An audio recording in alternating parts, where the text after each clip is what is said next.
Halo teman-teman, jumpa lagi bersama DG. Gimana nih kabar kalian? Semoga kalian semuanya dalam keadaan sehat selalu.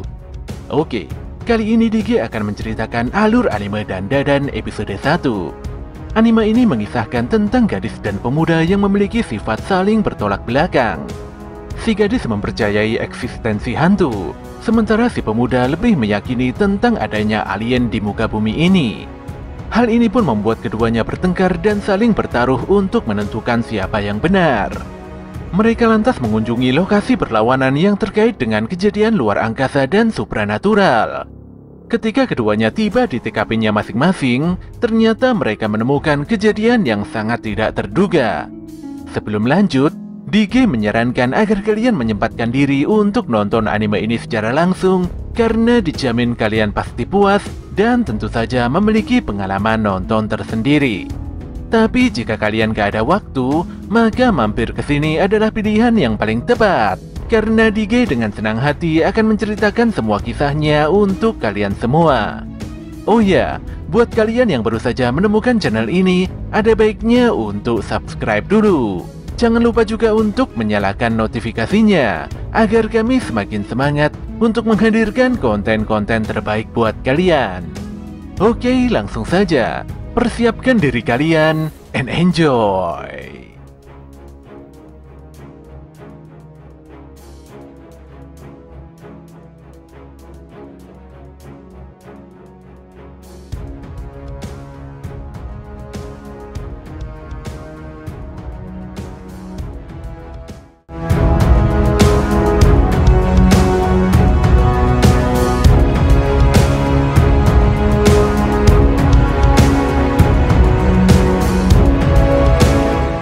Scene dibuka dengan menampilkan seorang gadis yang diputuskan oleh pacarnya tepat di depan gerbang sekolah. Sikap egois dan kasar dari pacarnya itu membuat si gadis sangat kesal hingga melayangkan tendangan keras. Namun tendangan itu bisa dihentikan, dan parahnya pemuda itu malah menendang balik hingga membuat si gadis tersungkur. Jelas saja gadis itu memaki dan melontarkan banyak sekali kata binatang pada pemuda itu. Di dalam kelas, gadis itu terlihat malas karena sangat patah hati. Bukan tanpa alasan, nyatanya pemuda tadi adalah pacar pertamanya. Teman-temannya pun mencoba memberikan semangat untuk melupakan lelaki yang kasar padanya. Gadis yang diketahui bernama Momo Ayase itu pun berkata bahwa mantan pacarnya itu begitu mirip dengan Takakuraken, artis yang sangat diidolakannya. Momo lantas berjalan di koridor walau dalam keadaan yang lesu. Saat itu dia melihat pemuda kutu buku yang tengah dibully di dalam kelas. Pemuda itu pun hanya diam saja saat mendapatkan perlakuan yang tidak menyenangkan. Tapi mereka semua langsung terdiam ketika Momo mendekati pemuda nahas tersebut. Momo lantas membuka obrolan, sembari melihat-lihat buku yang dibaca oleh pemuda berkacamata itu. Tentu saja hal ini membuat para pembuli jadi tidak berani melakukan aksi buruknya. Setelah itu Momo langsung pergi begitu saja dengan muka yang masih begitu kesal.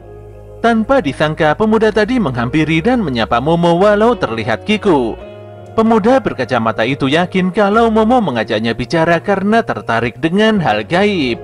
Tapi Momo berkata kalau dia tidak berniat berteman, apalagi dia juga tidak percaya akan adanya alien atau sejenisnya.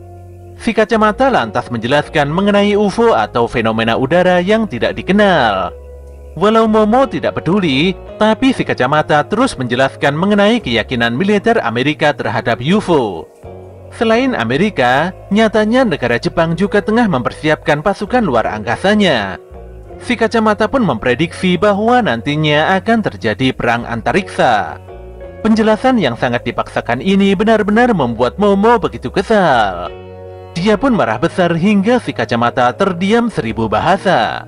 Melihat si kacamata tertunduk lesu, Momo pun jadi merasa bersalah dan meminta maaf. Dia lantas memungut buku yang terjatuh di lantai dan memberikannya pada si kacamata. Momo kemudian berkata kalau dia memang tidak percaya alien, tapi dia lebih mempercayai adanya hantu. Anehnya pemuda itu malah tertawa dan meremehkan karena dia tidak mempercayai hantu. Jelas saja Momo jadi kesal. Dia sudah berusaha mengikuti keinginan si kacamata, tapi niat baiknya itu malah dibantah mentah-mentah. Disinilah terjadi perdebatan hebat antara keduanya. Mereka terus berargumentasi dan saling mempertahankan pendapatnya masing-masing. Puncaknya, Momo mengajak si kacamata bertaruh mengenai hantu dan alien. Jika hantu beneran ada, maka si kacamata akan menjadi babunya Momo. Demikian juga sebaliknya, jika alien ada maka Momo akan menjadi babu si kacamata. Taruhan pun dimulai, di mana malam itu juga Momo memasuki rumah sakit tua yang begitu menyeramkan. Dia pun berkomunikasi dengan si kacamata melalui ponselnya. Si kacamata sangat yakin kalau rumah sakit tersebut merupakan titik kemunculan UFO. Jika memanggil UFO dari atap bangunan itu, maka akan terjadi abduction. Abduction itu sendiri berarti bahwa orang yang diculik alien bakal menjadi bahan eksperimen. Bahkan sebagian besar orang yang diculik tersebut, ingatannya akan dihapus oleh para alien. Sementara itu di seberang telepon, si kacamata terlihat sampai di depan sebuah terowongan tua. Jika dilihat sekilas saja, orang normal pasti menyadari kalau terowongan itu adalah tempat yang sangat angker. Walau cukup ketakutan, tapi si kacamata berusaha menguatkan diri dengan tetap memasuki terowongan tersebut. Walau Momo mempercayai akan adanya hantu, tapi nyatanya gadis itu belum pernah bertemu dengan makhluk astral tersebut. Jelas saja hal ini membuat si kacamata sangat kesal. Pun demikian, Momo hanya bisa menyampaikan kalau neneknya adalah seorang medium roh. Sejak kecil Momo dibesarkan neneknya tanpa kasih sayang kedua orang tuanya. Dia mengisahkan tentang kehidupannya yang begitu aneh. Dulu setiap keluar rumah, Momo harus menggunakan mantra dengan meletakkan jari telunjuknya di atas kepala. Parahnya, di sepanjang jalan dia harus melakukan hal tersebut agar neneknya tidak marah. Tentu saja hal ini membuat Momo ditertawai oleh teman-temannya. Tapi yang lebih parah dari itu semua, ternyata Momo juga ditertawai oleh cowok yang disukainya. Oleh karena itulah Momo sangat membenci neneknya. Dan bahkan hingga saat ini dia tidak patuh pada sang nenek untuk sekedar melakukan mantra. Namun demikian, Momo akan sangat marah kalau ada orang asing yang menertawakan keluarganya. Sebenarnya Momo sangat menyukai pekerjaan neneknya yang terasa begitu spesial. Dia juga mempercayai akan eksistensi hantu karena kasih sayang neneknya itu. Ketika Momo bertanya mengapa si kacamata percaya akan adanya alien, disitulah pemuda tersebut mengalihkan pembicaraan bahwa tidak perlu alasan khusus untuk mempercayai pada suatu hal. Keduanya pun terus ngobrol melalui ponselnya masing-masing. Tapi di tengah obrolan itu si kacamata menemukan sesuatu yang janggal, di mana muncul jejak kaki darah yang mengarah padanya. Awalnya dia tidak menemukan hal yang aneh setelah mengikuti jejak kaki itu. Tapi saat dia menoleh ke belakang, tanpa disangka muncul hantu nenek peyot yang ingin mengambil paksa burungnya. Jelas saja si kacamata langsung menjerit keras dan berlari secepat kilat untuk menyelamatkan diri. Yang ada di pikirannya saat ini hanyalah berlari saja tanpa memperdulikan nasihat Momo di seberang telepon. Anehnya, semakin dia berlari maka semakin jauh pula jalan keluar yang hendak dicapainya. Momo pun memperingatkan agar si kacamata tidak sampai terkejar oleh hantu nenek itu. Jika sampai terkejar oleh hantu yang bernama Nenek Turbo tersebut, maka si kacamata pasti akan dikutuk.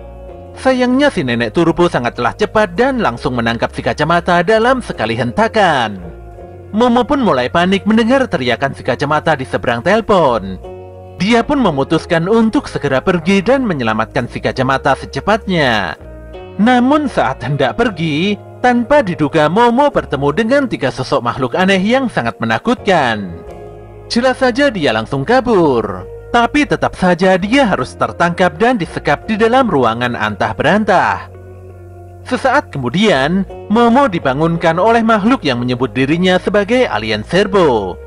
Mereka adalah alien yang datang dari planet Serbo. Dikarenakan ras alien ini hanya pejantan saja, maka mereka memperbanyak diri dengan teknik cloning. Mereka terus ngomong saja tanpa memperdulikan perkataan Momo. Intinya, para alien Serpo hanya ingin mendapatkan kembali fungsi reproduksi seperti manusia dengan cara memperkosa para wanita. Jelas saja Momo tidak sudi dan berusaha melepaskan diri. Sayangnya dia tidak sanggup karena para alien mengekangnya dengan kekuatan psikokinesis. Saat alien Serpo hendak melakukan aksi bejatnya, tanpa disangka ponsel Momo menyala tanpa sebab. Seekor alien pun mengambil ponsel tersebut. Dan betapa anehnya dari layar ponsel itu muncul sosok hantu nenek turbo. Si hantu pun memukul dan menghancurkan selangkangan seekor alien dengan begitu brutal. Ternyata sosok tersebut adalah si kacamata yang telah dirasuki dan dikutuk oleh nenek turbo. Si kacamata pun meminta maaf pada Momo karena hantu itu ternyata ada. Pemuda itu pun tidak bisa mengontrol dirinya, dan kini tubuhnya telah dikuasai oleh hantu nenek turbo. Para alien pun memperlihatkan wujud mereka yang sebenarnya. Namun nenek turbo sangatlah cepat dan lagi-lagi dia berhasil melibas seekor alien lainnya. Alien terakhir pun mengcounter turbo hingga menabrak dinding dengan begitu keras. Disinilah kesadaran si kacamata kembali walau masih belum sepenuhnya normal. Pemuda yang sangat mencintai UFO itu akan memberikan apa saja asalkan dia bisa bertemu alien. Sejak SD dia tidak memiliki teman. Jadi dia berpikir kalau mungkin alien mau menjadi temannya. Sayangnya, mau sebanyak apapun dipanggil, ternyata para alien itu tidak pernah datang menemui si kacamata. Kondisi pun semakin buruk karena selama bertahun-tahun dia selalu menjadi bulian di kelasnya. Benar-benar tidak ada satupun orang yang mau mengakui keberadaannya. Hingga pada akhirnya Momo Ayashi datang serta melindunginya. Oleh karena itulah si kacamata tidak akan memaafkan siapapun yang berani menyakiti Momo. Walau si kacamata berubah menjadi monster sekalipun, dia akan tetap melindungi Momo dengan segenap kekuatannya. Jelas saja Momo terdiam mendengarkan ocehan si kacamata. Tapi si alien terakhir membuat si kacamata terhempas dan tidak berdaya. Si alien pun kembali menekan Momo dengan kekuatan psikisnya. Hal ini pun membuat pikiran Momo terbang ke masa lalu, di mana kala itu sang nenek memberitahunya mengenai kekuatan Ki. Jika mengeluarkan kekuatan itu, maka Momo akan terhindar dari sakit atau kecelakaan. Yang perlu dilakukan Momo hanyalah memusatkan tenaga di perutnya, serta membayangkan kekuatan Ki muncul di ujung kepalanya. Tapi Momo malah teringat kalau dia dibully habis-habisan karena melakukan tindakan aneh itu. Dia pun langsung berontak dan pergi begitu saja tanpa memperdulikan sang nenek yang sangat mengkhawatirkannya. Momo sendiri tidak memahami mengapa dia mengingat kenangan menyedihkan itu. Dia pun meminta maaf pada neneknya karena waktu itu dia hanya malu saja dengan teman-temannya. Saat itu juga, Momo mengerahkan tenaga di perut dan mengeluarkan kekuatan Ki-nya di ujung kepala. Tanpa disangka Momo berhasil membangkitkan kekuatan espernya. Bahkan si alien tidak menyangka kalau kekuatan psikokinesisnya terdorong kembali dengan begitu kuat. Si alien sadar, ternyata cakra Momo telah terbuka setelah dialiri gelombang psikis yang berlebihan. Momo pun berterima kasih dan mengakui kalau neneknya adalah medium roh sejati. Dia lantas mendesatkan tendangan kuat dan menghempaskan si alien hingga meremukkan pesawat UFO-nya. Tapi masalahnya masih belum selesai. Ditambah lagi si kacamata tidak terkontrol dan malah menyerang Momo. Walau Momo berhasil mengeluarkan nenek turbo dari tubuh si kacamata, sayangnya pemuda itu masih saja kesurupan dan tidak bisa mengontrol diri. Ternyata burung si kacamata telah diambil paksa oleh si nenek turbo. Selama burung si kacamata itu dikuasai oleh nenek turbo, maka kutukan pemuda itu tidak akan bisa dilepaskan. Momo harus mendatangi nenek turbo di terowongan agar si kacamata terbebas dari kutukan. Hantu itu pun langsung lenyap setelah menyampaikan pesan pertarungan. Saat ini pesawat UFO nampak tidak terkendali dan menabrak gedung rumah sakit. Bahkan pesawat alien itu menghancurkan hutan dan fasilitas jalan utama kendaraan. Momo pun menyelamatkan si kacamata dengan sangat kepayahan. Tapi disinilah dia mulai mengakui kalau alien itu memang ada. Apalagi dia telah diculik oleh makhluk tersebut. Sementara si kacamata juga mempercayai akan adanya hantu karena dia sudah dikutuk. Parahnya, si kacamata akan lepas kendali jika Momo tidak menahannya dengan kekuatan psikisnya. Si kacamata sadar, jika dia ingin melepaskan kutukan ini, maka dia harus mengalahkan si nenek turbo. Dia juga meminta maaf pada Momo, karena bagaimanapun juga semua ini terjadi karena salahnya sendiri. Si kacamata tidak mungkin membiarkan Momo terkena masalah lebih dari ini. Yang penting saat ini dia harus berduel dengan si Turbo. Jika ada masalah lain maka dipikirkan nanti saja. Jelas saja Momo agak kecewa karena si kacamata tidak mengajaknya ikut serta. Setelah mengalami kejadian aneh barusan, tentu saja Momo tidak akan membiarkan si kacamata berjuang sendirian. Si kacamata pun mengungkapkan kalau dia adalah orang yang kiku. Dan setelah ngobrol panjang lebar, hati Momo malah berdebar kencang karena si kacamata tanpa sengaja mengatakan dialog dari artis Takakuraken. Lebih parahnya lagi, ternyata nama asli si kacamata ini adalah Takakuraken. Ya, sudah sangat jelas kalau itu adalah nama artis yang sangat disukai oleh Momo Ayase. Jelas saja Momo sangat tersentak menyadari persamaan yang satu ini.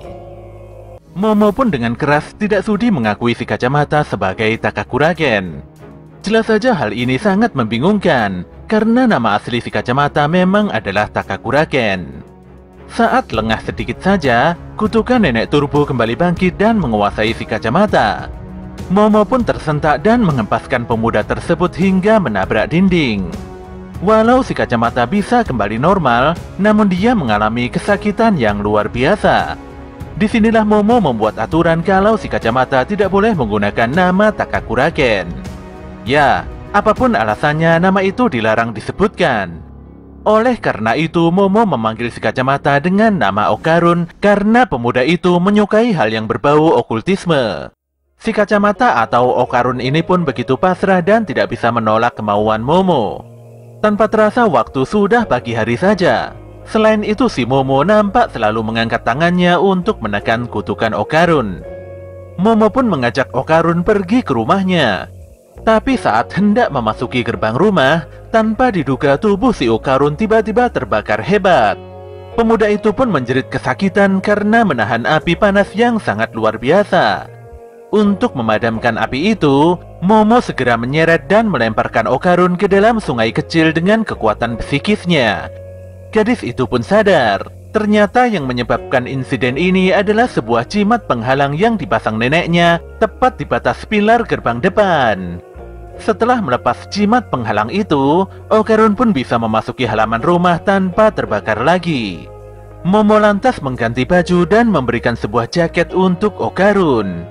Tapi sebelum itu terjadi perdebatan lagi di antara keduanya, di mana Okarun memastikan kalau ternyata burungnya benar-benar hilang karena dicuri oleh si nenek Turbo.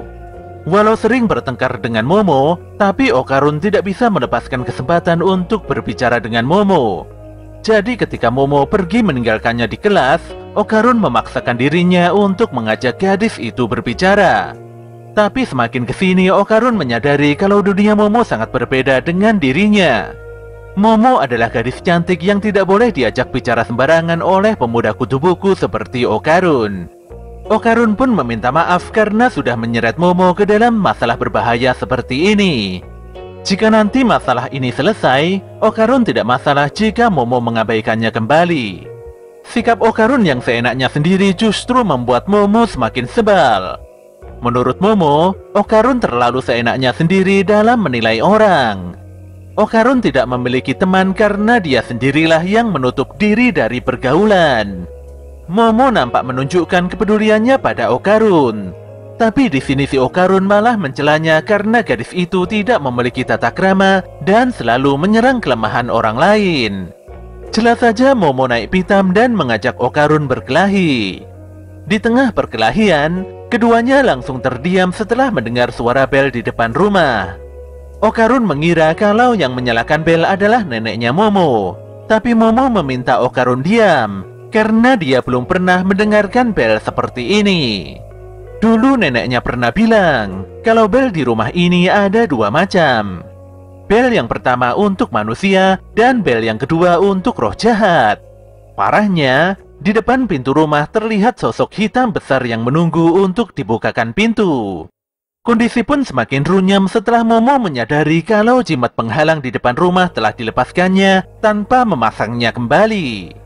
Keduanya pun jelas panik. Saat ini yang ada di pikiran Momo hanyalah mengembalikan jimat di tempat yang seharusnya sesegera mungkin. Keduanya pun keluar rumah melalui pintu belakang. Dan anehnya Momo tidak menjumpai sosok makhluk hitam besar tadi di depan rumah. Saat itu baik Momo ataupun Okarun benar-benar terkejut setelah menyadari kalau mereka tengah terkurung di dalam penghalang besar yang menutupi seluruh rumah beserta halamannya. Tentu saja karena hal ini mereka tidak bisa memasang jimat penghalang karena gerbang depan telah bersatu dengan tembok. Keduanya juga tidak memahami mengapa tiba-tiba saja hidung mereka mimisan. Momo pun sadar bahwa kabut hitam yang menyelimuti rumahnya merupakan penyebab utamanya. Selain itu, kemunculan sosok hantu besar yang segera melesatkan pukulan kuatnya membuat Momo dan Okarun lari tunggang langgang. Hanya dengan sekali ayunan, Momo dan Okarun dibuat terhempas hebat hingga menabrak tembok rumah. Hantu sumo itu pun kembali mengamuk dengan begitu brutal. Momo lantas kabur dan bertanya-tanya tentang siapakah makhluk mengerikan yang sedang dihadapinya ini. Menyadari kalau si sumo tengah mengincar burungnya, Okarun pun meyakini kalau sosok itu bukanlah hantu, melainkan alien. Okarun juga mengenali ciri-ciri alien setinggi 3 meter itu. Dan bahkan sosok tersebut pernah muncul di negara Amerika dan Jepang. Okarun melanjutkan bahwa menurut studi orang yang sering melihat kejadian mistis, ternyata juga sering melihat UFO. Itu berarti hantu dan alien bisa jadi memiliki suatu kesamaan. Jadi sudah sangat jelas kalau si sumo ini adalah teman dari alien Serpo yang telah dikalahkan sebelumnya. Setelah memasang kuda-kuda, sumo itu pun melepaskan asap hitam beracun dari mulutnya. Jika tidak segera dikalahkan, maka Momo dan Okarun bakalan segera tamat karena terus menghisap asap beracun. Sayangnya Momo tidak bisa menggunakan kekuatan psikisnya dengan benar jika dia juga harus menahan kutukan Okarun. Disinilah Okarun tidak memiliki pilihan lain selain bertarung. Jika harus berhadapan dengan alien, Okarun sangat percaya diri dan tidak takut sama sekali. Pemuda itu pun meminta Momo untuk melepaskan kutukan di badannya, tapi tidak dengan kepalanya. Walaupun tidak begitu yakin, tapi Momo terpaksa mengikuti rencana Okarun. Ketika si sumo menghentakkan kakinya untuk menghancurkan keduanya, saat itu juga Okarun berubah menjadi sosok baru dan menyelamatkan Momo. Okarun pun merasa bersemangat dan kekuatannya nampak meluap-luap, walau dalam waktu yang sama kepribadiannya terlihat sangat kacau balau. Okarun memiliki kesadaran penuh akan dirinya sendiri, tapi anehnya perasaannya jadi begitu sedih. Si sumo pun terlihat bingung melihat jari jemarinya terpotong begitu saja. Nyatanya si Okarun memiliki refleks yang sangat cepat dalam menghadapi serangan si sumo. Momo pun begitu senang karena mungkin Okarun bisa mengalahkan si alien. Tapi keyakinannya goyah setelah melihat Okarun muntah-muntah darah. Gadis itu pun menyeret Okarun yang hendak diinjak oleh si sumo. Okarun lantas meminta maaf pada Momo karena tubuhnya tidak bisa mengimbangi kekuatan kutukan nenek turbo. Saking kuatnya kutukan itu, tubuh Okarun serasa mau tercerai-berai. Setelah memandangi si sumo dengan seksama, Momo mulai sadar kalau si sumo akan kalah jika tangannya menyentuh tanah. Bagaimanapun juga itu adalah aturan dasar dalam olahraga sumo. Momo pun meminta Okarun untuk mengincar kaki si sumo, sementara dirinya sendiri akan menggulingkan makhluk itu dengan kekuatan psikisnya. Tapi untuk menyelesaikan rencana ini, keduanya terpaksa mendekati si sumo. Okarun pun berhasil menghancurkan kaki kanan si sumo dan membuat alien tersebut menyentuhkan tangannya di tanah. Saat itu juga tangan si sumo langsung hancur, dan ini membuktikan kalau rencana Momo benar-benar berhasil. Sayangnya si sumo masih bisa bertahan dan berdiri di atas tumpuan kakinya sendiri. Saat itu juga si sumo langsung mencengkeram Momo dan menghempaskannya dengan pukulan yang sangat keras. Tidak berhenti di situ, si sumo terus melancarkan pukulan bertubi-tubi untuk membantai Momo. Jelas saja Okarun histeris karena dia tidak bisa membantu apa-apa. Okarun berharap Momo melepaskan kutukannya kembali, walau itu berarti tubuh Okarun akan hancur lebur. Tapi Momo tidak memperdulikannya, dan dia terus saja menerima pukulan si alien yang begitu mengerikan. Saking kuatnya, pukulan itu membuat tembok jadi hancur semakin dalam di antara gerbang pilar. Ternyata itu adalah strategi Momo untuk mengalahkan si Sumo. Gadis itu pun segera menarik Okarun dan segera memasang kembali jimat penghalang di antara gerbang pilar. Detik itu juga, si alien Sumo langsung terbakar hebat dan menjerit kesakitan. Bersamaan dengan itu, tiba-tiba saja keduanya kembali ke dunia normal. Momo pun begitu kaget karena rumahnya kembali seperti semula tanpa ada kerusakan sedikit pun. Tapi saat itu juga, Momo langsung jatuh pingsan di depan Okarun karena sudah mengeluarkan banyak sekali kekuatan psikis. Parahnya, detik itu juga Okarun kembali berubah menjadi nenek turbo dan dia siap melahap Momo yang nampak benar-benar tidak berdaya. Scene pun berpindah pada sebuah acara reality show, di mana pada acara tersebut menampilkan seorang idol terkenal yang bernama Soma. Saat ini Soma terlihat sedang diramal oleh seorang dukun. Dukun yang dikenal dengan nama Dodoria Santa itu pun terlihat menebak hobi ataupun kebiasaan Soma. Tapi payahnya tidak ada satupun tebakannya yang benar. Jelas saja para kru dan tim kreatif nampak kecewa dan mempertanyakan kemampuan Dodoria. Apalagi show barusan ditayangkan secara on-air.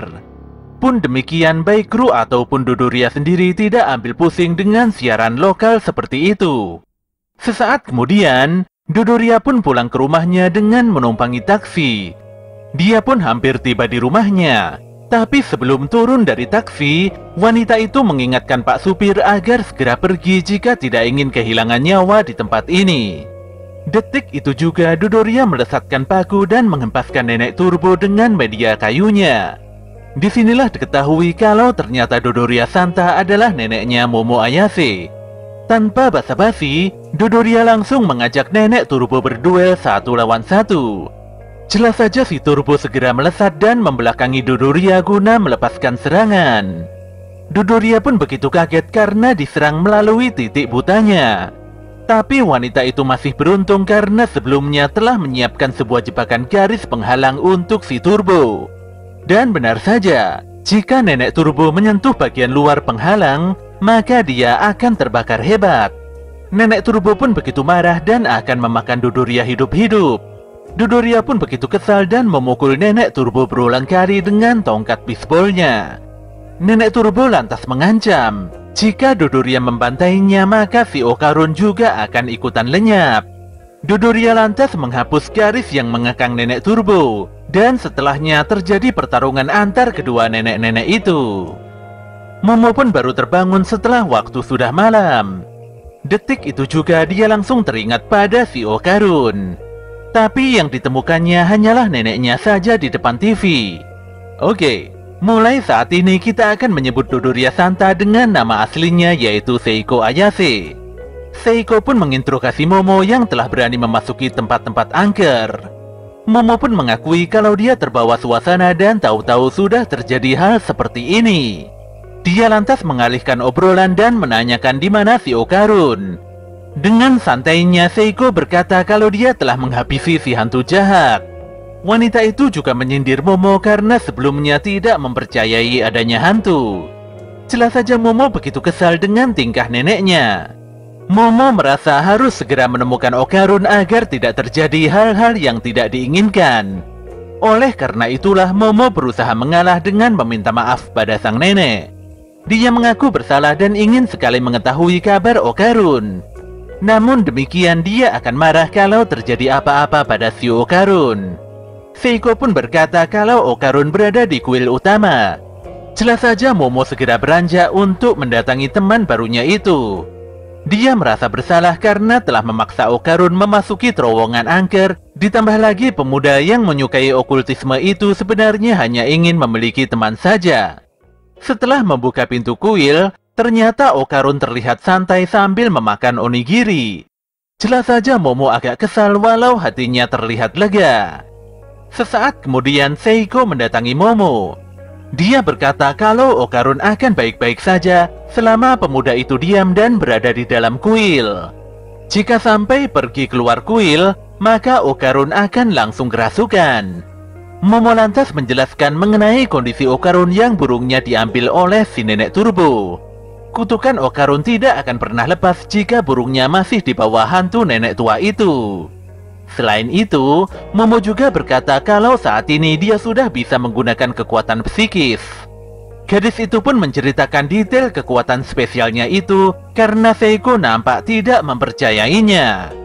Momo memiliki tanggung jawab untuk menahan kutukan Okarun agar situasi tidak semakin gawat. Seiko pun nampak menyayangkan mengapa Momo berurusan dengan hantu nenek turbo yang begitu merepotkan.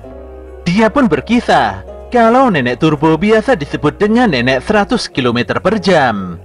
Dia merupakan hantu modern yang mengamuk di seluruh negeri.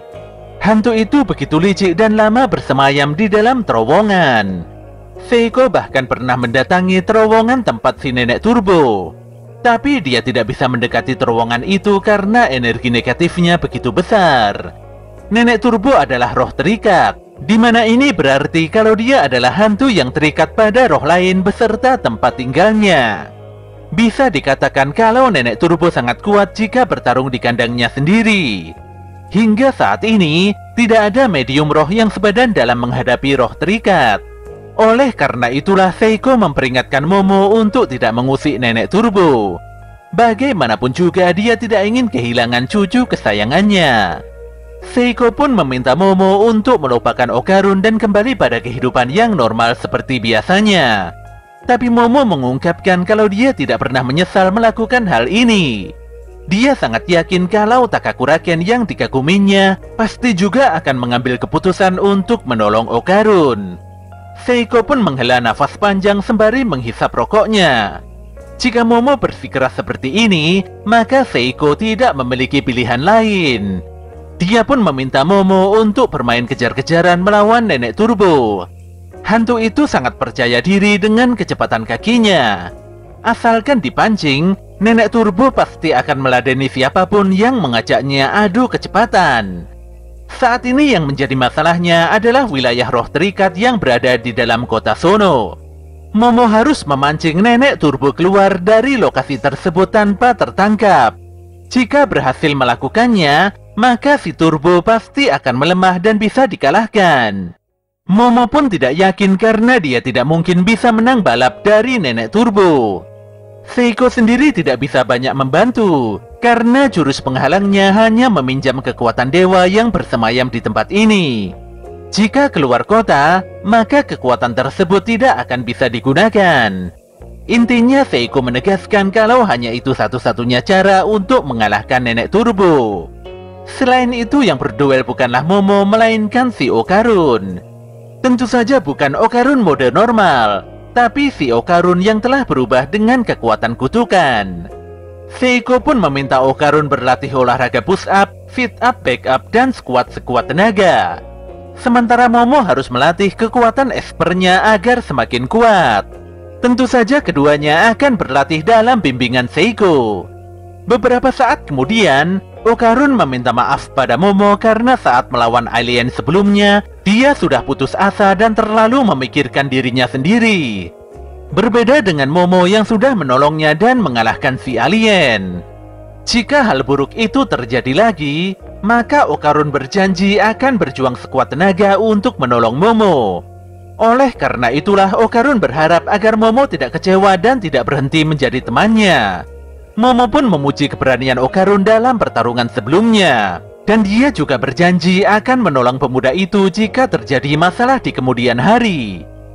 Pada keesokan harinya, Okarun dan Momo mulai menjalani latihan yang begitu intens. Supaya Okarun tidak kesurupan, Momo tidak boleh melepaskan pandangannya sama sekali. Momo merasa kalau dia mampu melihat aura Okarun. Dia lantas menekan aura Okarun dengan cara menggenggamnya. Itulah hal sederhana yang membuat kutukan Okarun jadi tertahan. Dibandingkan dengan saat pertama kali kekuatan Esper ini bangkit, kekuatan Momo saat ini benar-benar lemah dan tidak bertenaga. Seiko pun meminta Momo untuk menutup matanya. Wanita itu meminta agar Momo tidak selalu terpaku pada penglihatannya saja. Dia harus menggunakan seluruh inderanya agar kekuatannya semakin maksimal. Ketika Momo mulai menutup matanya, tanpa disangka si Okarun telah berubah menjadi nenek turbo. Walau bisa menyentuh aura Okarun dalam keadaan mata tertutup, tapi Momo merasa kalau latihan ini tidak ada faedahnya. Namun demikian, Seiko selalu menegaskan kalau Momo harus berlatih demi memaksimalkan kekuatan espernya. Seiko juga mengerti mengapa kekuatan Momo bisa tersegel seperti itu. Jadi mau tidak mau kekuatan esper tersebut harus dilepaskan secara perlahan melalui proses latihan.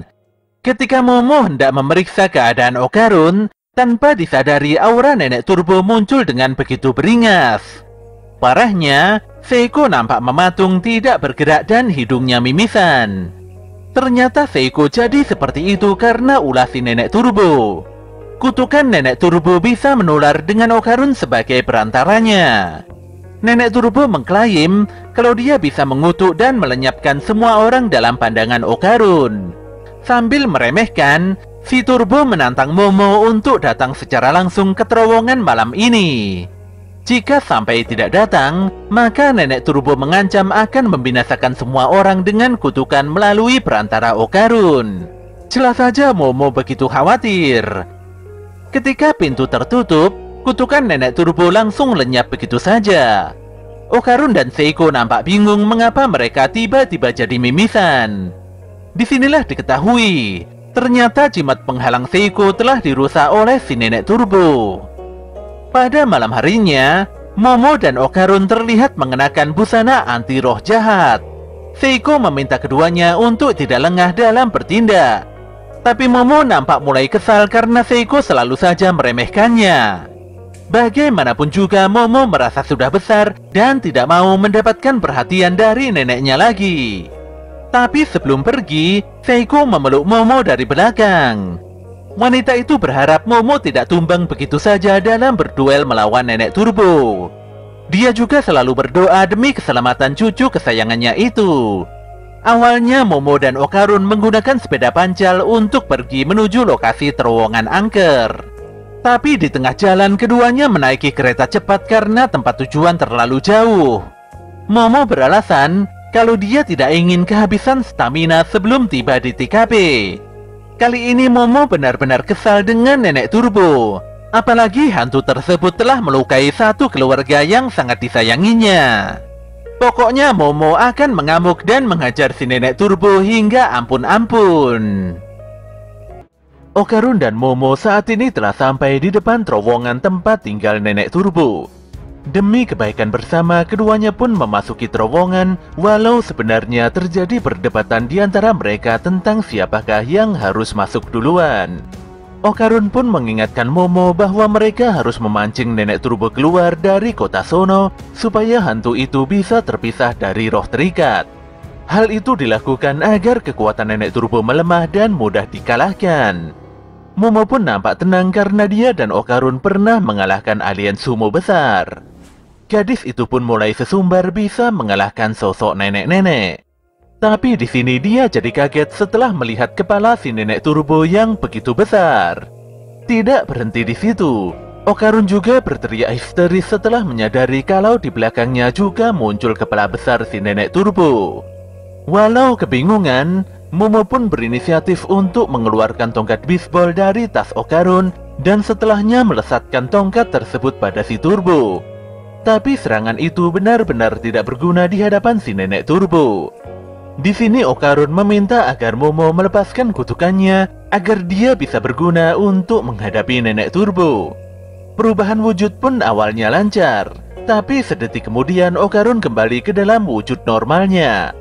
Momo sendiri kebingungan dengan apa yang terjadi pada Okarun. Di dalam penglihatan mata batinnya, Momo menyadari kalau Okarun sudah tidak memiliki kutukan. Ternyata si nenek turbo telah melepaskan kutukan Okarun dan sekaligus mengembalikan burungnya. Tapi di sini si turbo tidak menyangka kalau Momo mampu mengendalikan kekuatan kutukannya dengan wadah si Okarun. Oleh sebab itulah si nenek tidak akan membiarkan kekuatannya digunakan untuk melawannya. Dia pun berniat untuk memakan pemuda-pemudi di hadapannya itu hidup-hidup. Saat si nenek turbo mulai membuka mulutnya, Momo pun mengingat pesan Seiko untuk menantang Turbo adu kecepatan. Dia lantas memaki dan menganggap si nenek cupu karena tidak mau duel lari-larian. Sesuai dengan informasi Seiko, si Turbo langsung berhenti menyerang dan kembali pada wujud aslinya. Walau sangat kesal karena harga dirinya direndahkan, tapi si Turbo mau menerima tantangan Momo.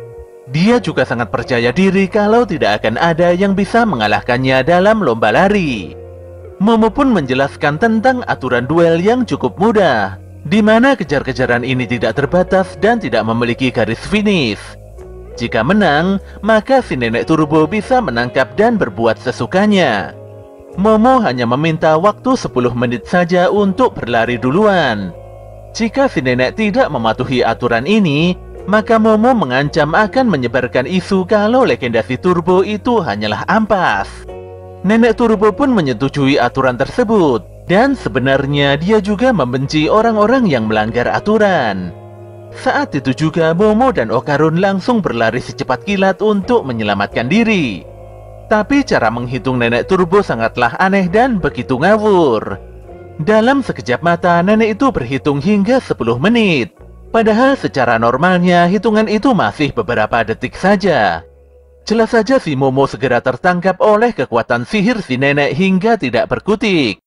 Okarun pun berusaha menyelamatkan Momo, walau dia menyadari kalau usahanya pasti sia-sia saja.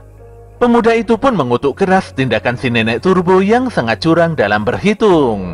Padahal sebelumnya hantu itu sudah berjanji untuk tidak berbuat curang. Dikarenakan begitu bingung, Okarun nampak gelap mata dan langsung menggigit opai nenek Turbo. Hal ini pun membuat hantu nenek itu menjerit kesakitan dan meminta untuk dilepaskan. Tapi Okarun tidak mau melepaskannya hingga Momo dibebaskan. Anehnya, saat ini kekuatan nenek Turbo tidak bisa keluar dan begitu lemah. Hantu itu pun tidak memiliki pilihan lain selain merasuki Okarun secara langsung. Setelah berhasil merasuki Okarun, nenek Turbo pun segera beranjak untuk menghabisi Momo. Tapi anehnya si nenek malah terlihat kesakitan dan tubuhnya seperti diremas-remas. Ternyata saat ini Momo bisa melihat sosok arwah nenek Turbo yang asli di dalam tubuh Okarun. Dia pun meremas dan mencengkeram arwah gentayangan itu hingga sangat kesakitan. Alhasil, Momo benar-benar berhasil menyegel arwah nenek Turbo di dalam tubuh Okarun. Jelas saja nenek Turbo meraung kesetanan dan meminta untuk dikeluarkan dari tubuh Okarun. Detik itu juga, roh terikat yang berwujud monster kepiting besar tiba-tiba muncul. Dia pun memaksa Momo dan Okarun untuk melepaskan si nenek Turbo. Si Turbo pun memaksa si kepiting untuk segera membantai habis kedua orang yang mengekangnya itu. Dan jelas saja si kepiting langsung mengamuk dan menghancurkan terowongan yang sudah lama terbengkalai itu. Adegan kejar-kejaran pun terjadi begitu saja, dan saat itu juga Okarun menggunakan kekuatan si Turbo untuk melarikan diri sembari menggendong Momo. Tapi karena Momo begitu berat, Okarun pun tidak bisa mengontrol kecepatannya untuk sekedar berbelok. Dia pun menabrak pembatas jalan dan melompat dari tempat yang begitu tinggi. Walau Okarun bisa menggunakan energinya untuk bertahan di udara, tapi nyatanya dia telah kehilangan banyak tenaga. Mereka pun terjatuh di tengah jalan, dan dalam sekejap mata si kepiting menyusul dengan cara terjun bebas. Tanpa membuang waktu, Okarun kembali menggendong Momo untuk menghindari kejaran si kepiting. Adegan lari-larian ini pun disaksikan banyak orang hingga membuat Momo begitu malu. Ternyata orang-orang umum ini hanya bisa melihat Okarun dan Momo berlarian ke sana kemari. Hal ini nampak wajar, karena orang-orang tersebut tidak memiliki kekuatan untuk melihat hantu atau semacamnya. Si kepiting gila pun terus mengejar Okarun dan Momo tanpa berhenti. Okarun sendiri mulai kehabisan stamina dan kelelahan. Tapi Momo terus memaksa Okarun berlari hingga titik darah penghabisan. Walau hendak menggunakan mode serius, tapi Okarun nampak tidak yakin hal itu akan berhasil.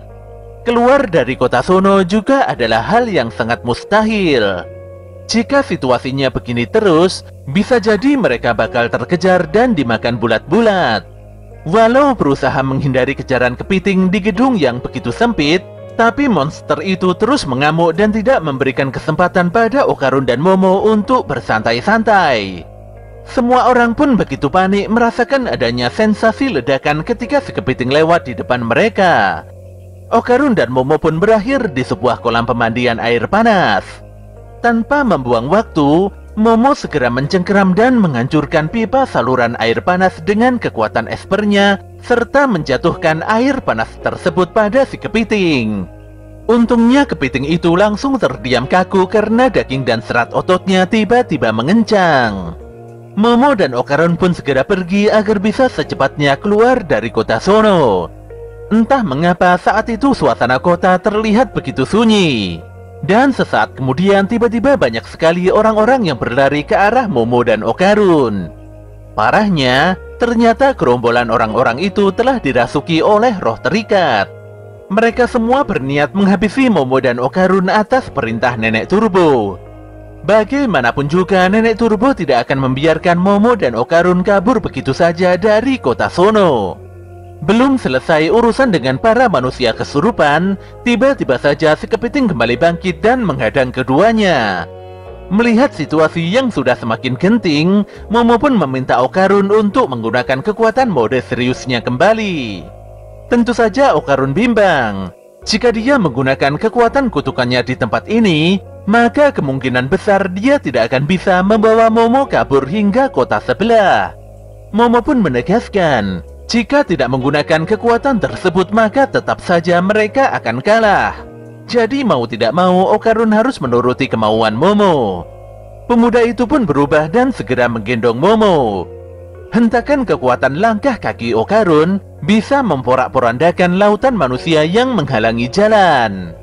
Momo juga nampak membantu dalam pengendalian langkah si Okarun. Dalam waktu sekejap saja, keduanya bisa menghindari para manusia kesurupan. Selain itu, si kepiting juga bisa dihindari berkat inisiatif Momo dan hentakan lompatan tinggi si Okarun.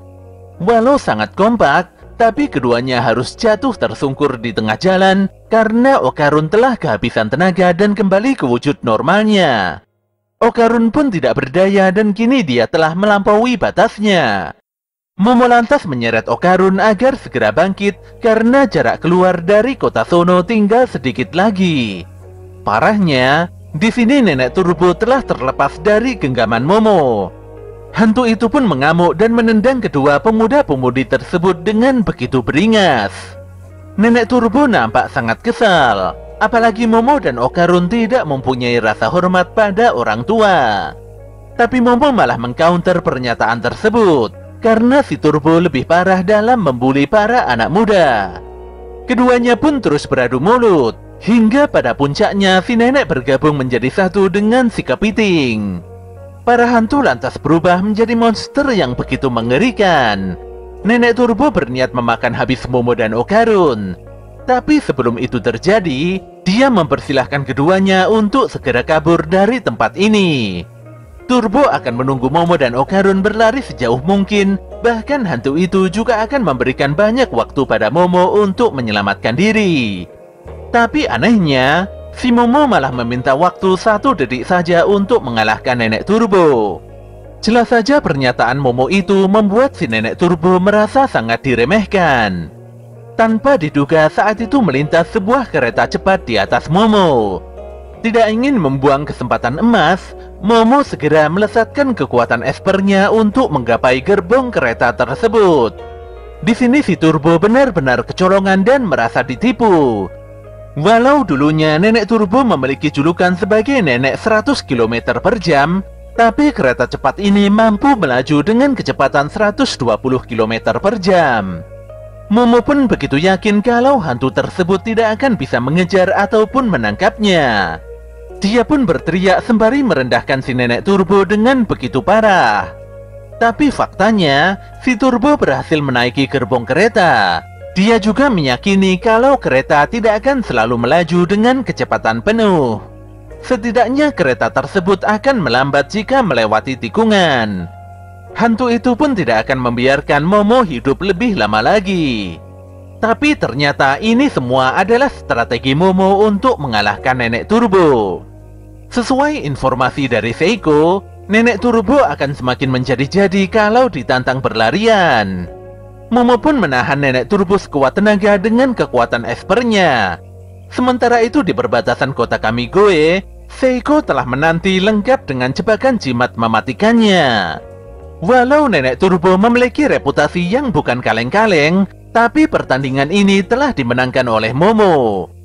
Saat kereta cepat memasuki kota Kamigoe, detik itu juga jimat Seiko meledak dan menghancurkan Nenek Turbo hingga berkeping-keping. Jeritan hantu itu pun terdengar begitu keras.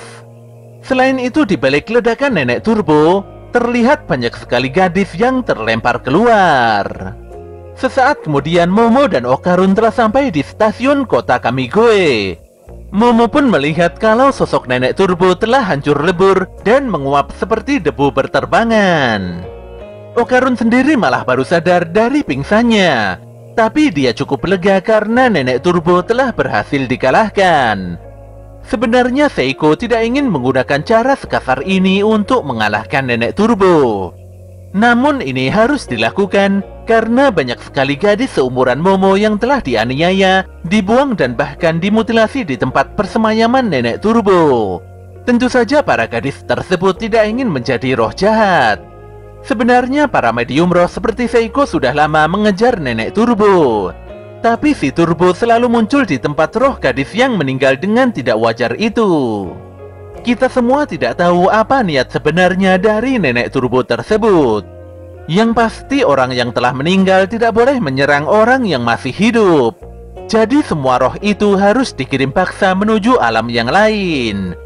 Sembari meninggalkan terowongan tua, Seiko memberikan banyak informasi pada Momo dan Okarun mengenai aturan hidup berdampingan dengan roh. Seiko juga sangat lega melihat Momo dan Okarun bisa selamat dalam pertarungan ini. Pada malam harinya, Okarun sangat berterima kasih pada Momo atas segala bantuan yang telah diberikannya. Dia pun terlihat pergi dengan menuntun sepeda panjalnya. Setelah itu keduanya saling menyampaikan kata selamat tinggal. Di sini mereka berdua terlihat begitu merenungi arti sebenarnya dari kata selamat tinggal. Tapi beberapa detik kemudian, tiba-tiba saja Momo memanggil Okarun dan berkata sampai bertemu lagi besok. Jelas saja senyuman manis Momo tersebut membuat Okarun sangat amat bersemangat. Pada keesokan harinya, Okarun terlihat begitu bingung jika bertemu Momo. Dia mencoba menyemangati dirinya sendiri dan belajar tidak canggung untuk sekedar berbasa-basi mengucapkan kata selamat pagi. Dan benar saja, di depan gerbang sekolah Momo sudah menunggu kedatangannya. Gadis itu pun memandang Okarun hingga membuat pemuda tersebut tidak bisa berkata-kata. Walau telah menjadi teman dekat, tapi Okarun sungguh tidak menyangka kalau Momo menunggu hingga segitunya. Dia pun berpikir mungkin saja Momo sedang menunggu orang lain. Tidak ingin salah paham, Okarun pun langsung nyelonong dan mengabaikan Momo begitu saja. Tapi Momo segera menyapa Okarun dan mengajaknya untuk masuk sekolah bersama-sama. Disinilah perasaan Okarun terlihat senang dan begitu lega. Berbeda dengan saat pertama kali bertemu, saat ini Momo sangat bersemangat ngobrol dengan Okarun. Dia begitu antusias ngobrol mengenai alien dan UFO, hingga tanpa sadar membuat Okarun begitu canggung. Sesaat kemudian keduanya nampak berpisah dan mulai memasuki kelasnya masing-masing. Tapi setelah itu, Okarun terlihat jatuh karena ditabrak oleh teman sekelasnya. Dia pun dimaki-maki karena sudah menghalangi jalan. Ya, Okarun pun kembali pada kehidupan di kelas yang penuh dengan bulian dan membosankan. Sambil membuka serta membaca buku-buku anehnya, Okarun berusaha menguatkan diri untuk selalu memaafkan teman-teman sekelasnya. Dia merasa tenang karena Momo saat ini sudah mau menjadi temannya. Di sisi lain, Momo terlihat melamun dan tidak memperdulikan keadaan di sekelilingnya. Kedua temannya pun agak khawatir dengan apa yang sebenarnya terjadi pada gadis tersebut. Saat ini Momo tidak pernah sekalipun membalas pesan WA, dan dia telah beralasan kalau ponselnya telah hilang. Bahkan kemarin Momo juga bolos sekolah. Kedua temannya pun berpikir kalau Momo kembali mengunjungi mantan pacarnya, dan mereka terus memikirkan berbagai hal negatif yang terjadi pada Momo. Disinilah diketahui kalau si Momo ternyata ingin ngobrol dengan Okarun tentang alien. Okarun sendiri juga ingin sekali ngobrol dengan Momo. Pemuda itu pun mulai terobsesi dengan eksistensi hantu. Dia agak menyesal karena tadi pagi tidak bisa menjawab pertanyaan Momo. Padahal pagi itu Momo sudah sebegitu bersemangatnya. Okarun merasa kalau dia harus meluruskan masalah ini agar Momo tidak membencinya. Pada intinya, baik Momo ataupun Okarun, keduanya sama-sama ingin bertemu untuk ngobrol satu sama lain. Ketika memasuki waktu istirahat siang, keduanya nampak menerobos kerumunan siswa untuk bisa bertemu. Sayangnya mereka sisipan dan tidak bisa bertemu. Momo tidak bisa menemukan Okarun di dalam kelas. Demikian juga dengan Okarun yang tidak menjumpai Momo di kelasnya. Hal ini begitu aneh, padahal kelas mereka nampak bersebelahan. Dikarenakan saat ini adalah waktu istirahat, Okarun pun berpikir kalau Momo mungkin ada di kantin. Tapi sayangnya dia tidak bisa menemukan Momo di sana. Sementara itu si Momo juga kembali sisipan dan tidak menemukan Okarun dimanapun. Keduanya pun nampak bingung dan frustasi. Si Okarun berpikir kalau Momo mungkin menghindarinya pasca kejadian membosankan tadi pagi. Sementara si Momo malah terus bertanya-tanya dan mencari keberadaan Okarun yang lenyap bak di telan bumi. Parahnya, ternyata keduanya duduk bersebelahan di taman walau dipisahkan oleh sebuah tembok. Berbagai hal aneh mulai membayangi pikiran mereka berdua. Momo merasa kalau si Okarun menjauhinya, sementara si Okarun malah berpikir kalau Momo menganggapnya sebagai teman cadangan saja. Keduanya terlihat begitu galau dan saling menghela nafas panjang. Ketika keduanya beranjak dan hendak kembali ke kelas, disitulah mereka saling bertabrakan serta tidak menyangka bisa bertemu di tempat ini. Walau cukup kebingungan, tapi Momo begitu terenyuh karena Okarun telah mencarinya sedari tadi. Momo pun mengungkapkan hal yang sama, dan dia mulai kecewa karena waktu istirahat sudah mau habis. Suasana pun tiba-tiba berubah menjadi aneh, dan lebih parahnya lagi mereka dipergoki oleh teman-teman sekelasnya Momo. Teman-temannya pun mengira kalau Momo berpacaran dengan Okarun. Jelas saja Momo tidak menyangka bakalan ketahuan seperti ini. Dia pun menepiskan anggapan tersebut dengan menegaskan kalau tidak memiliki hubungan spesial dengan Okarun. Demikian juga dengan si Okarun yang tidak sudi memiliki pacar seperti Momo. Momo dan Okarun nampak saling mengejek dan berlalu. Mereka begitu dongkol dan tidak ingin menyapa satu sama lain lagi. Parahnya, kedua teman Momo malah menilai kalau si Okarun dan Momo sangat amat akrab. Di dalam toilet, Okarun nampak menyesal telah berkata buruk pada Momo tanpa berpikir panjang. Tentu saja dia berniat untuk segera meminta maaf pada gadis tersebut. Tapi saat hendak membuang air kecil, Okarun begitu kaget melihat burungnya tidak memiliki telur. Shin pun beralih pada Momo yang tengah diinterogasi oleh teman-teman sekelasnya. Semuanya pun sangat penasaran dengan lelaki yang bisa mencuri hati Momo. Momo pun tidak bisa mengelak ketika Okarun tiba-tiba mendatangi kelasnya. Di sini Okarun berusaha mengajak Momo untuk berbicara secara baik-baik. Dia juga berkata kalau saat ini sedang mengalami masalah yang sangat besar.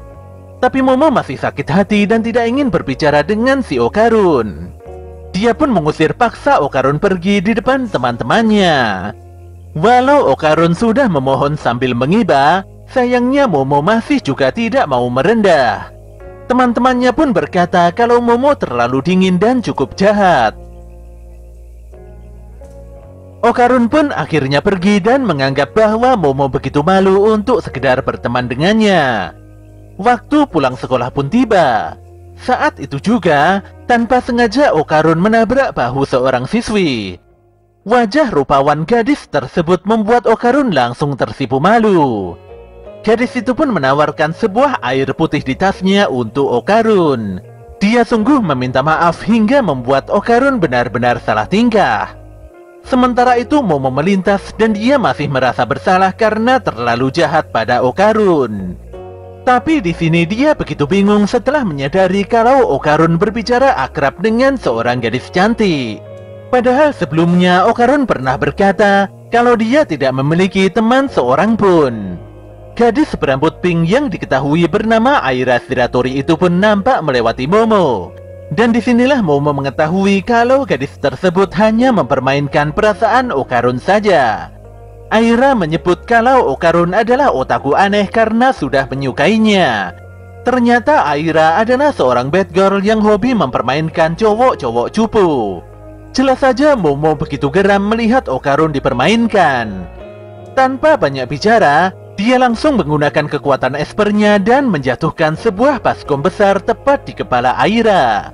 Jelas saja gadis itu langsung pingsan dan tergeletak di lantai. Momo pun langsung menghentikan Okarun saat pemuda itu hendak menolong Aira. Dia juga berpura-pura memuji Okarun di hadapan Aira dan teman-temannya. Namun Aira masih terlihat bingung dengan nasib sial yang dialaminya. Dalam perjalanan pulang, Momo meminta maaf pada Okarun karena sudah bersikap buruk. Insiden di taman sebelumnya membuat Momo begitu kalap, apalagi dia dipergoki oleh teman-temannya. Gadis itu juga mengungkapkan kalau berteman dengan Okarun tidak memalukan sama sekali. Sambil terbata-bata, Okarun menjawab kalau dia tidak ada masalah sama sekali.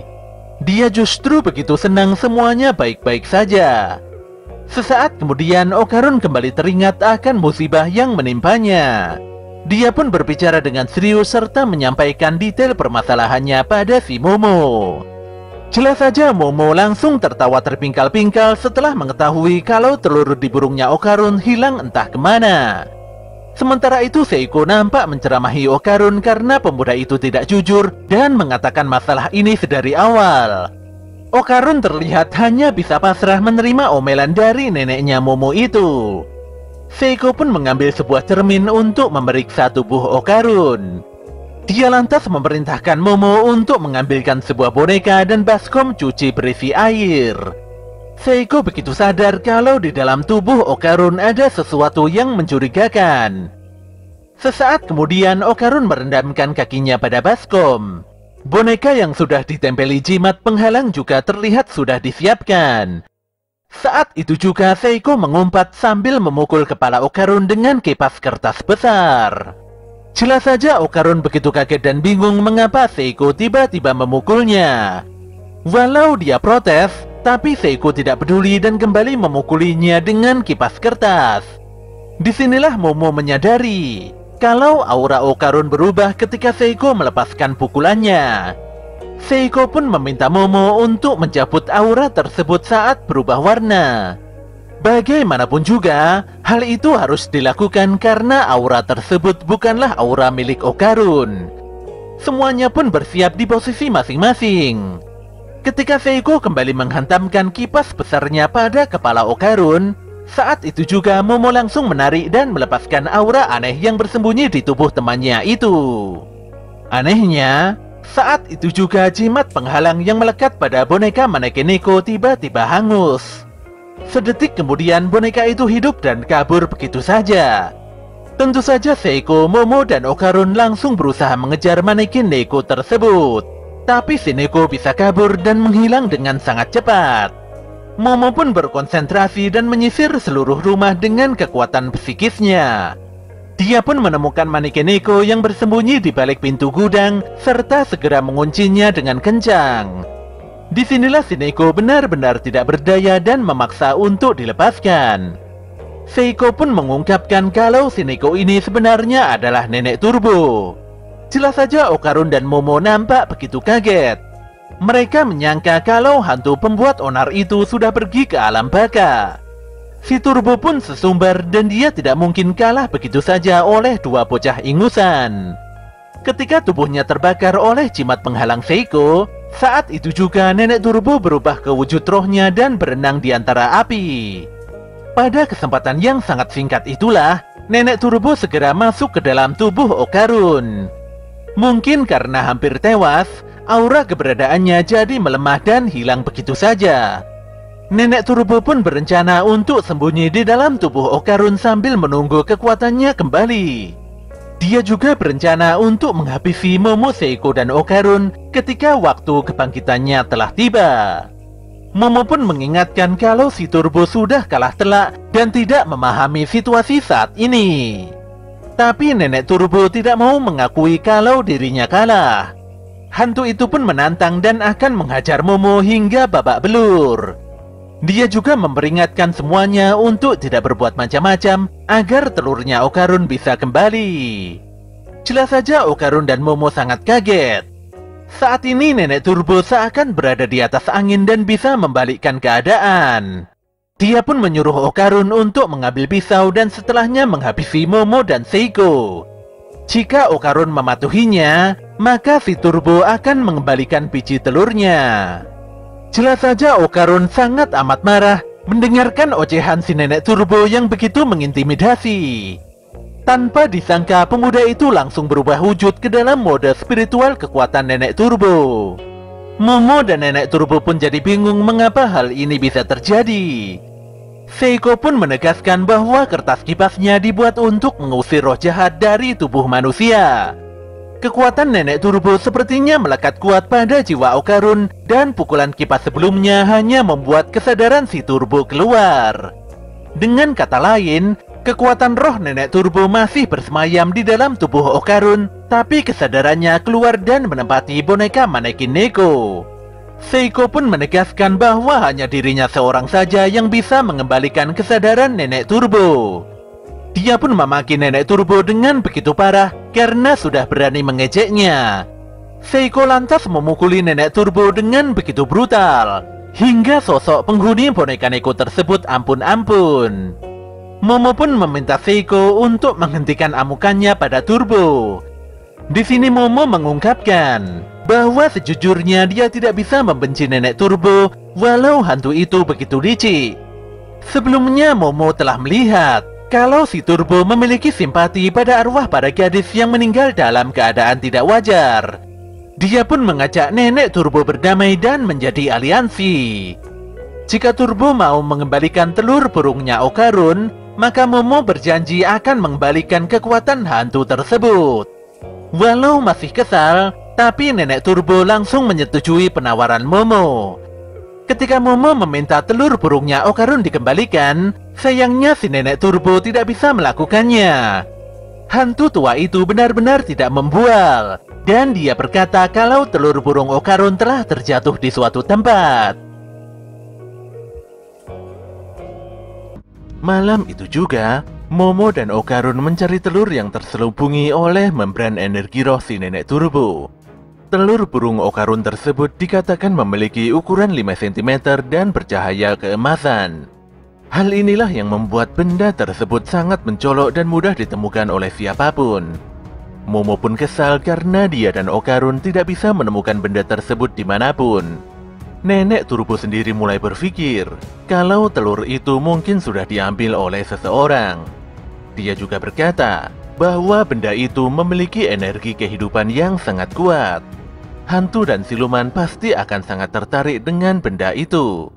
Kedua makhluk itu percaya bahwa mereka bisa hidup kembali jika berhasil mengumpulkan benda dengan energi kehidupan yang kuat. Para makhluk astral hanya ingin bangkit kembali dengan merebut energi roh manusia. Jadi itulah alasan utama mengapa para hantu jahat menyerang manusia. Tapi Nenek Turbo malah menyeringai dan tidak peduli dengan masalah itu. Tentu saja Momo dan Okarun tidak terima dan langsung menendangi si Turbo hingga ampun-ampun. Bagaimanapun juga, benda tersebut bisa hilang karena ulah si Turbo sendiri. Jelas saja Turbo tidak berdaya dengan kondisinya saat ini. Dia begitu dendam dan akan membalas perlakuan buruk Momo dan Okarun jika kekuatannya telah kembali. Dikarenakan waktu sudah malam, mereka memutuskan kembali dan melakukan pencarian esok harinya. Sekembalinya di rumah, Momo mengatakan pada Seiko bahwa pencarian telur Okarun masih belum berhasil. Di sini Seiko memutuskan untuk mencari informasi dari jaringan teman-temannya. Tapi sebelum itu, Seiko mengingatkan agar Okarun lebih berhati-hati dalam bertindak. Seiko khawatir akan terjadi hal yang buruk, apalagi di dalam tubuh Okarun masih bersemayam kekuatan spiritual Nenek Turbo. Pada keesokan harinya, Okarun tiba-tiba didekati oleh teman-teman sekelasnya. Mereka bertanya apakah Okarun berpacaran dengan Momo Ayase. Tentu saja Okarun menjawab kalau dia hanya berteman saja dengan Momo. Teman-teman Okarun pun meminta untuk dikenalkan pada Momo karena faktanya Momo adalah gadis yang manis. Disinilah Okarun menyadari kalau ternyata Momo adalah gadis yang cantik. Dia tidak sempat memikirkan hal tersebut karena terlalu senang memiliki teman pertama. Tanpa diduga para pemuda itu bertanya pada Okarun mengenai rumor bahwa Momo adalah gadis murahan yang mau tidur dengan siapa saja. Jelas saja Okarun bingung dan bertanya balik tentang siapakah yang menyebarkan rumor jahat tersebut. Parahnya, Okarun tiba-tiba berubah dengan energi nenek turbo. Emosinya meledak hingga tanpa sengaja menyakiti teman sekelasnya. Untungnya Okarun segera sadar. Dia pun meminta maaf dan langsung berbalik ke tempat duduknya. Tapi di sini Okarun sangat amat kaget setelah melihat nenek turbo berada di dalam tasnya. Dia pun berlari secepat kilat sambil menggendong tasnya. Setelah menemukan tempat yang sepi, Okarun langsung bertanya mengapa nenek turbo mengikutinya hingga ke sekolah. Padahal seharusnya Turbo dikurung di rumahnya Momo. Tapi nyatanya Seiko sendiri yang membiarkannya bebas. Apalagi Seiko yakin kalau saat ini nenek Turbo tidak mungkin bisa apa-apa. Turbo pun mulai merayu Okarun untuk melepaskan kekuatannya. Berbagai kata-kata manis dilontarkan supaya nenek Turbo bisa merasuki tubuh Okarun. Jelas saja Okarun tidak mau, dan dia menegaskan tidak akan mungkin terpancing oleh rayuan si Turbo. Pemuda itu hanya berharap agar telur burungnya bisa segera dikembalikan. Suasana langsung berubah jadi aneh ketika Momo datang. Okarun sadar kalau Momo memang kawaii. Dia segera pergi menjauh hingga membuat Momo agak kebingungan. Dikarenakan Okarun terus menjauh, Momo pun langsung mengejar dan meminta penjelasan mengapa Okarun mengabaikannya. Pada saat itulah si Turbo keluar dari tas Okarun. Dia pun memanfaatkan kesempatan ini untuk berjalan-jalan di lingkungan sekolah. Di dalam kelas, Momo terlihat kesal pada Okarun. Tapi Miko dan Kei berusaha menghiburnya. Miko lantas berkata bahwa Okarun adalah pemuda yang baik. Gadis itu berkata demikian karena dia mendengar kabar kalau Okarun berusaha membela Momo. Okarun tidak terima karena ada yang menyebarkan gosip buruk tentang Momo. Tapi tetap saja Momo tidak mengerti mengapa Okarun menjauhinya.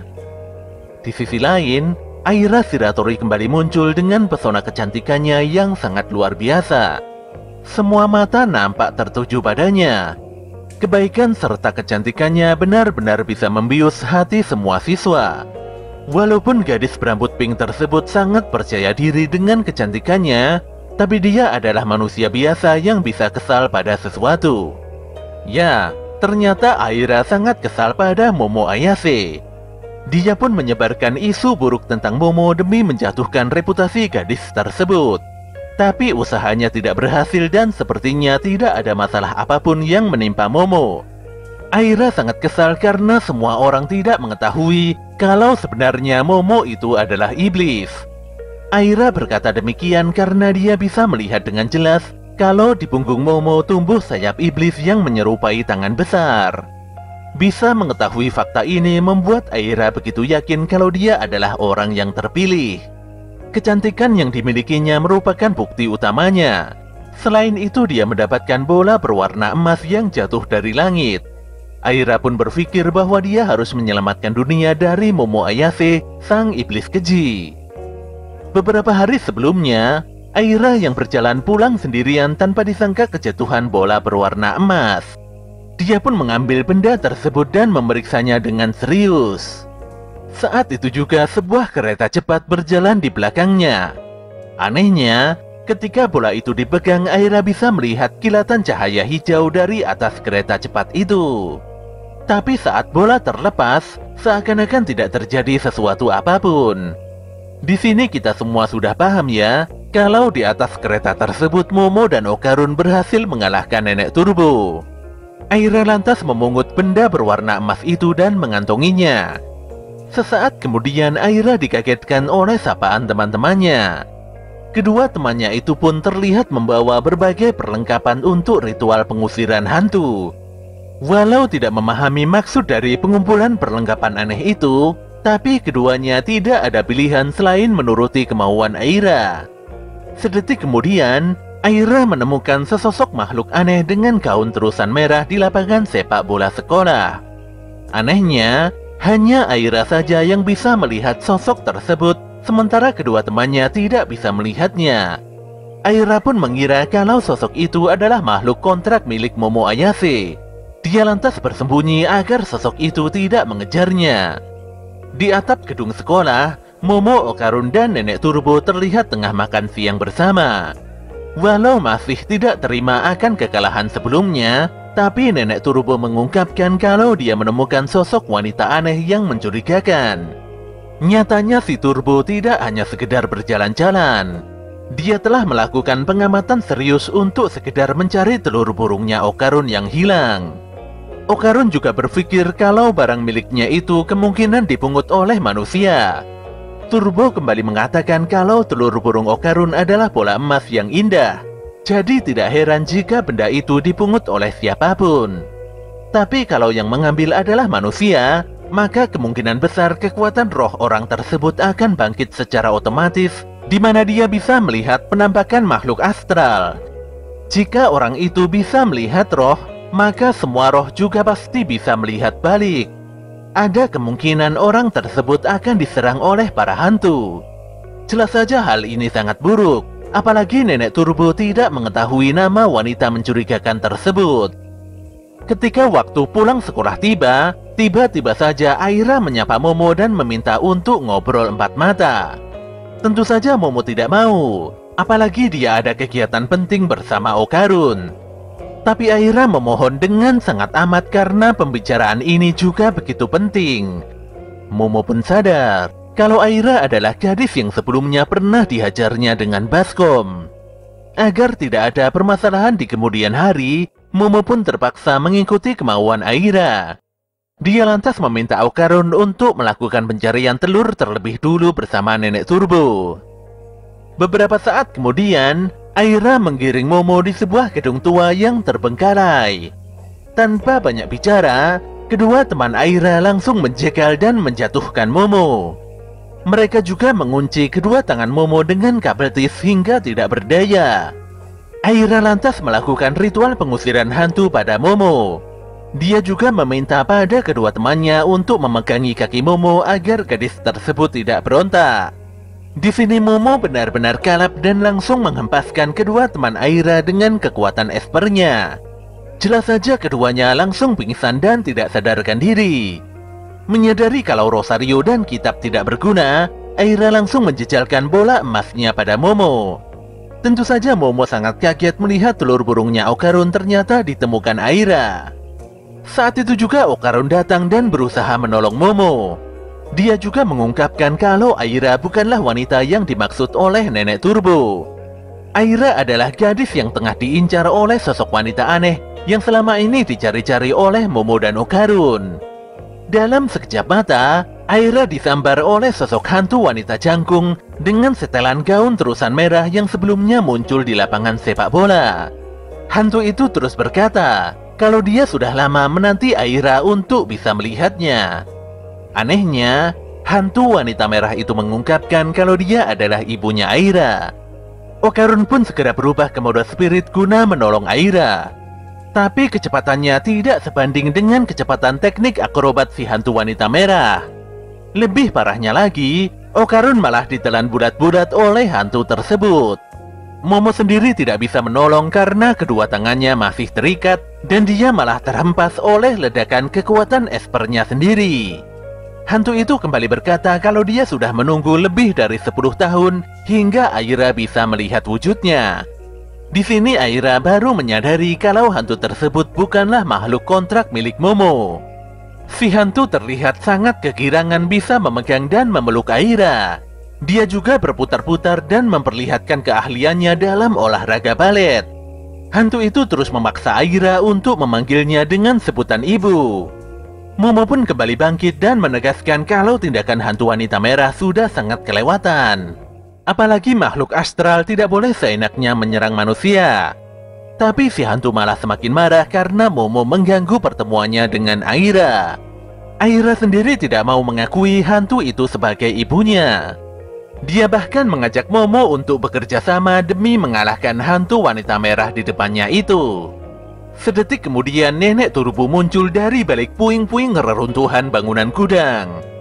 Di sini Turbo mengidentifikasi dengan sebuah ponsel kalau si hantu wanita merah adalah hantu akrobatik berambut mulus. Walau sama-sama berstatus hantu, tapi Nenek Turbo nampak tidak peduli dengan hantu keroco di hadapannya itu. Sementara itu Aira terus berontak dan menghujat si hantu dengan begitu kasar. Dia bersikeras akan mengalahkan hantu akrobat demi menyelamatkan dunia.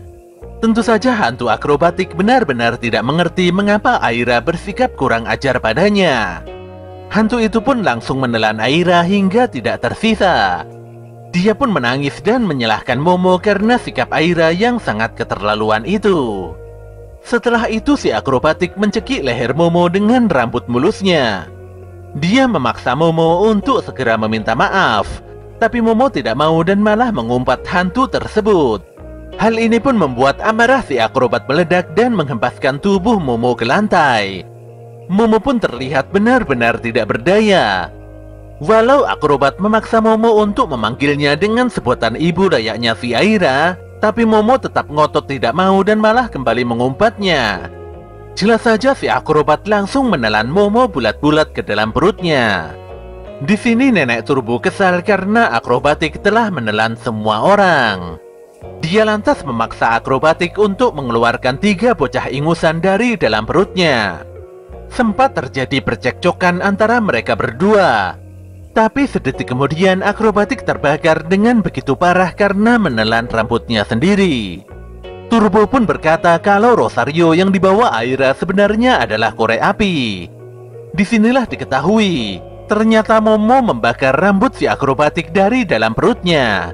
Keberuntungan juga selalu berpihak pada Nenek Turbo, karena wujudnya yang sekarang adalah Manekineko atau boneka kucing pembawa kemujuran. Tidak kuasa menahan panas yang luar biasa, si akrobatik pun memuntahkan Momo, Okarun, dan Aira. Setelah Momo dan Okarun berhasil menyelamatkan Aira, saat ini adalah waktu yang sangat tepat untuk melakukan pembalasan yang sebenarnya.